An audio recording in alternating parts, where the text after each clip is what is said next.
You've given everything. Your loyalty, your energy, your presence. And what did they give you in return? Neglect. Disrespect. The slow poison of being taken for granted. Tonight, you learn the most dangerous lesson Machiavelli never wrote down. Sometimes the greatest power move is not what you do, it's what you stop doing. The strategic exit is not retreat, it's warfare by absence. While they scramble to replace what they never appreciated, you'll be building something they can never touch. You'll discover that your greatest weapon was never your sword. It was your willingness to sheath it and walk away. They made you believe that leaving was quitting, that withdrawal was weakness, that loyalty meant enduring endless disrespect. They were wrong. The most devastating blow you can deliver to those who take you for granted isn't confrontation, it's your calculated disappearance from their lives. Watch how quickly panic sets in when they realize you're not coming back. You made yourself too available, too reliable, too essential, and now you're trapped in a prison of your own making. They stopped seeing you as a person and started seeing you as a resource, something to be used, drained, and discarded when convenient. Your competence became your cage. Every problem they couldn't solve became your responsibility. Every burden they didn't want to carry became yours to bear. You thought your indispensability was your strength. It was your weakness. The moment someone becomes too essential, they lose all leverage. They can't leave because everything will fall apart. But they also can't demand respect because they've already proven they'll stay regardless of how they're treated. Machiavelli understood that the advisor who makes himself irreplaceable also makes himself expendable, because irreplaceable people can never ask for more. They're already giving everything. They can never threaten to leave. Their absence would create chaos. They become prisoners of their own excellence, slaves to their own competence. You became their emotional firefighter, rushing to every crisis, solving every problem, managing every disaster. But firefighters don't get invited to the celebration when the building is saved. They get called when the next one starts burning. You confused being needed with being valued. You mistook dependency for appreciation. You thought that by making yourself indispensable, you were securing your position. Instead, you were signing your own emotional death warrant. Think about it. When was the last time they asked how you were doing? Not because they needed something from you, not as a prelude to another request, but because they genuinely cared about your well-being. When was the last time they solved one of your problems with the same urgency you brought to solving theirs? The trap of excellence is that it transforms you from a person into a function. You become valued for your utility, not your humanity. And the moment your utility diminishes, or becomes inconvenient, or stops serving their immediate needs, you discover how quickly indispensable people can become disposable. Your excellence was supposed to be your currency. Instead, it became your chains. It started small. A meeting where your input was overlooked. A decision made without consulting you. Your contributions credited to someone else. You told yourself it was a mistake. It wasn't. It was a test. And you failed by doing nothing. Respect doesn't erode overnight. It dies slowly, through 1,000 small cuts of dismissal, each time you accepted being ignored. You taught them that your voice didn't matter. Each time you smiled through disrespect, you confirmed their belief that you were weak. Each time you stayed silent when you should have spoken up, you gave them permission to treat you as invisible. Machiavelli understood that perception shapes reality. When people stop fearing your absence, they stop valuing your presence. Your silence in the face of disrespect wasn't diplomacy, it was surrender. You handed them the weapon they would eventually use to destroy your influence, your own tolerance for being mistreated. The disrespect grew because you fed it with your acceptance. They tested your boundaries and found none. They pushed against your limits and discovered there were none.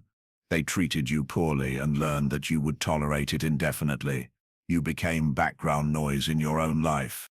You attended meetings where they discussed plans that directly affected you without asking your opinion.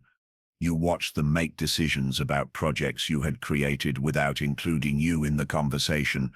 You smiled and nodded while they took credit for your ideas, your work, your insights, and with each smile, each nod, each moment of gracious acceptance, you taught them that you could be treated as less than you were worth. The powerful understand that respect is not given, it's demanded, not through tantrums or threats, but through consequences, through the clear communication that certain behaviors will result in the withdrawal of your presence, your cooperation, your goodwill. You gave them access to you without condition, so they learned to value you without consideration. They stopped noticing when you arrived because they knew you always would. They stopped appreciating your contributions because they knew you'd keep making them regardless of recognition. They stopped treating you with care because they'd learned that carelessness carried no penalty. Your presence became background noise because you never made them afraid of your silence. You kept giving to people who had already shown you they wouldn't reciprocate. You invested emotional energy in relationships that only flowed one way. This isn't generosity, it's self-destruction disguised as virtue. Every text they ignored taught you something about their priorities. Every favor they took without gratitude revealed their character. Every crisis where they desperately needed you, followed by silence when you needed them, was data you chose to ignore because accepting it would mean accepting painful truths about people you wanted to love. The strategic mind recognizes that emotional investment must yield returns, or it becomes exploitation. You became their emotional ATM, always dispensing comfort, support, energy, time, always available for withdrawal, never being replenished. You gave them everything they needed to succeed and received nothing you needed to thrive. Machiavelli wrote about the folly of one-sided alliances, about the danger of supporting those who would never support you in return. You created exactly this dynamic in your personal relationships. You became the sole investor in bonds that paid dividends only to others. Think about the mathematics of your relationships. How much energy did you pour in versus how much you received back? How often did you make time for their emergencies versus how often they made time for yours? How frequently did you celebrate their victories versus how frequently they celebrated yours? The broken cup cannot hold water, no matter how much you pour. The person who has shown you they won't reciprocate won't suddenly develop the capacity for mutual exchange just because you give them more. You kept pouring yourself into vessels that leaked everything you offered back onto the ground, leaving you empty and them no more full than when you started. This wasn't kindness, it was compulsion. The compulsion to be needed, to be useful, to be the solution to everyone else's problems while your own remained unsolved. You became addicted to the feeling of being essential to people who were optional in their commitment to you. The powerful understand that energy, like money, must be invested where it yields returns. Throw it at those who waste it, and you'll have nothing left for those who would multiply it. You confused loyalty with stupidity, generosity with self-abandonment, love with unlimited availability. You poured water into broken cups until you had nothing left to drink. You confused being needed with being valued. They're not the same thing. A tool is needed. A slave is needed, but neither is respected. Your addiction to being needed made you predictable, and predictability is the enemy of power. You rushed to solve their problems because it made you feel important. But importance without autonomy is just servitude with better branding. You became their go-to solution, their reliable fix, their guaranteed yes, and in becoming their certainty, you lost all your mystery, all your leverage, all your power to choose. Machiavelli would have called you useful, the most dangerous word in his vocabulary. The useful are kept close when needed and discarded when their utility expires. They're praised when they serve and forgotten when they don't. They're essential until they're not, indispensable until they're replaced. You thought you were building relationships. You were actually building dependencies that trapped you more than them, because while they could replace you with another willing servant, you had built your identity around being their solution. Your self-worth became dependent on their problems. Your sense of value became tied to their crises. Every time your phone buzzed with their emergency, You felt a rush of significance. Here was proof that you mattered, that you were essential, that your existence served a purpose. But this significance was borrowed, not earned. It lasted only as long as their crisis disappeared the moment their problem was solved. The powerful create value. They don't just respond to need. They generate solutions that others want, not just fix problems others have. They make themselves wanted, not just needed. Want implies choice, appreciation, desire. Need implies obligation, utility, temporary dependence. When you're wanted, people compete for your attention. When you're needed, people expect your service. When you're wanted, your presence is a gift. When you're needed, your presence is assumed. When you're wanted, you have power. When you're needed, you have responsibility without authority. The moment you realize you've become someone's emotional crutch is the moment you must decide break the dependency or be crushed by it, continue feeding their addiction to your solutions, or force them to develop their own strength. Your need to be needed became their license to use you indefinitely. There comes a moment when you see it clearly. The pattern, the one-sidedness, the way they light up when they need something and fade when they don't. The way your calls for help echo in empty rooms while theirs are answered immediately. This moment of recognition is your birth into power. Because now you understand the game being played. You were never a participant. You were a resource being harvested. You were the mine, not the miner. The well, not the one drawing water. The source, not the recipient. They came to you when they were empty and left when they were full, never considering that you too might need replenishing. This clarity is both devastating and liberating. Devastating, because it means accepting that people you cared about never cared equally for you. That relationships you thought were mutual were actually extractive. That love you thought was reciprocated was actually one-sided dependency disguised as affection. But it's liberating, because it means you can finally stop playing a rigged game. You can stop pouring energy into black holes. You can stop expecting reciprocity from people who have demonstrated their incapacity for it. You can stop hoping that your investment will eventually yield returns from bonds that only pay out to others. Machiavelli wrote that the wise person learns more from one experience of betrayal than 1,000 lectures on loyalty. Your moment of recognition is that experience. The moment when the fog clears and you see the battlefield for what it really is. When you realize you've been fighting someone else's war with your own weapons, your own energy, your own life force. The powerful don't mourn the end of exploitation. They celebrate their freedom from it.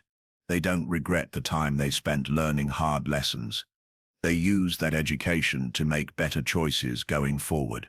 They don't waste energy resenting those who used them. They redirect that energy toward building relationships that honor their worth. This moment of recognition is your graduation from victim to strategist, from resource to architect, from the one being played to the one who understands the game well enough, never to be played again. Your eyes are open now. The question is, what will you do with this sight? The strategic exit isn't dramatic, it's surgical. You don't announce your departure, you simply become scarce. Your responses get delayed. Your availability becomes conditional. Your energy gets redirected toward people and projects that reciprocate. This isn't revenge. It's resource reallocation. You're not punishing them, you're protecting yourself. You're not trying to hurt them, you're trying to heal yourself. But watch how quickly they notice your absence. How frantically they try to pull you back in. How suddenly your contributions become essential now that they're withdrawn. This panic reveals the truth. They always knew your value. They just assumed you'd never recognize it yourself. They counted on your addiction to being needed, your fear of being alone, your compulsion to solve everyone else's problems. They built their comfort on your discomfort, their convenience on your sacrifice. Scarcity creates value. By withdrawing your unlimited availability, you force them to confront what they've lost. The powerful understand that sometimes you must remove yourself from the equation to reveal your true worth. Sometimes absence is the only teacher that can convey lessons. Presence never could. Your phone stops being their emergency hotline. Your schedule stops revolving around their crises.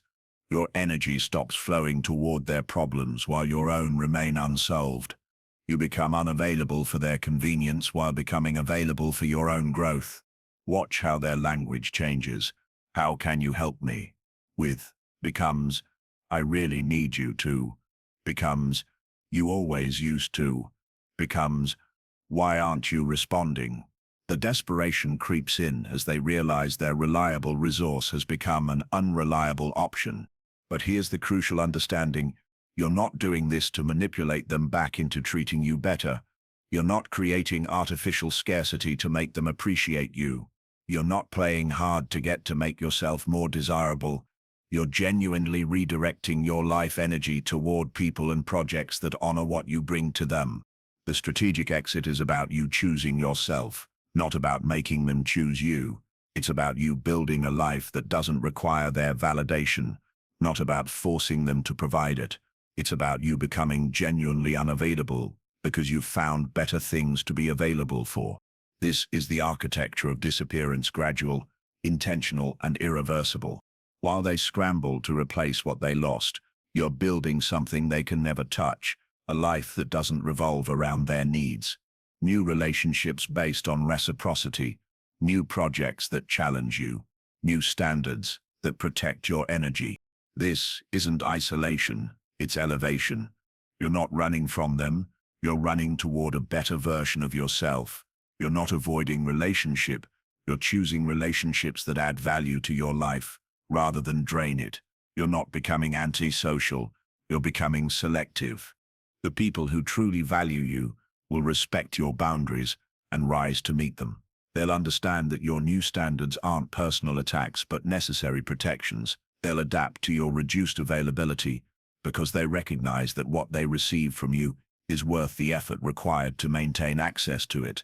The others will reveal themselves as emotional parasites who only valued what you could do for them, not who you are. They'll complain about your changed attitude because your old attitude served their needs better. They'll accuse you of becoming selfish because your previous selflessness was more convenient for them. They'll try to guilt you back into old patterns because those patterns benefited them at your expense. Machiavelli wrote that it's better to be feared than loved. But he never wrote about the third option, being free. Freedom from their expectations, their demands, their casual disrespect. Freedom from the compulsion to solve problems that aren't yours. Freedom from relationships that cost more than they provide. This is your reconstruction, not into who they wanted you to be, but into who you were meant to become. You're building your kingdom of one, a life where your energy is sacred, your time is precious, your presence is a privilege earned rather than a service expected. In this kingdom, you are both sovereign and subject.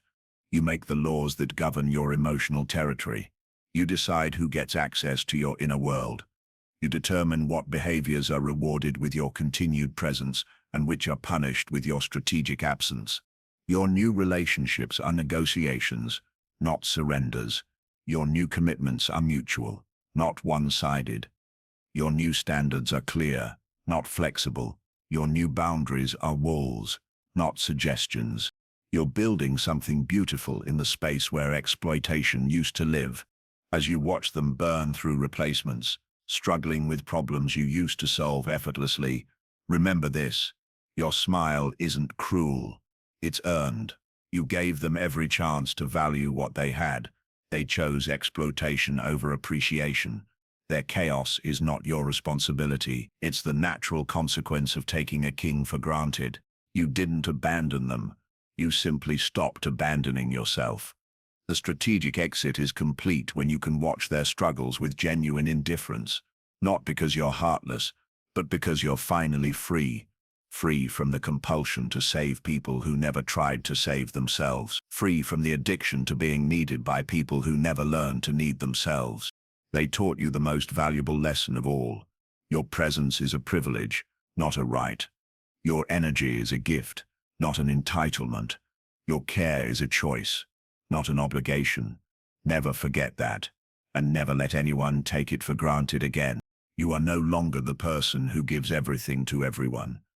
You are the person who gives selectively to those who demonstrate they deserve it. You are no longer the one who stays no matter how poorly you're treated. You are the one who leaves when respect is withdrawn.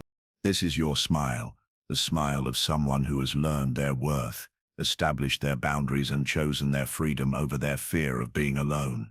It's the smile of the strategist who understands that sometimes the greatest victory is not engaging in battle at all. Welcome to your new life, the one where you matter to yourself as much as you used to matter to others. The one where your needs are as important as everyone else's. The one where your happiness is your responsibility, not your sacrifice.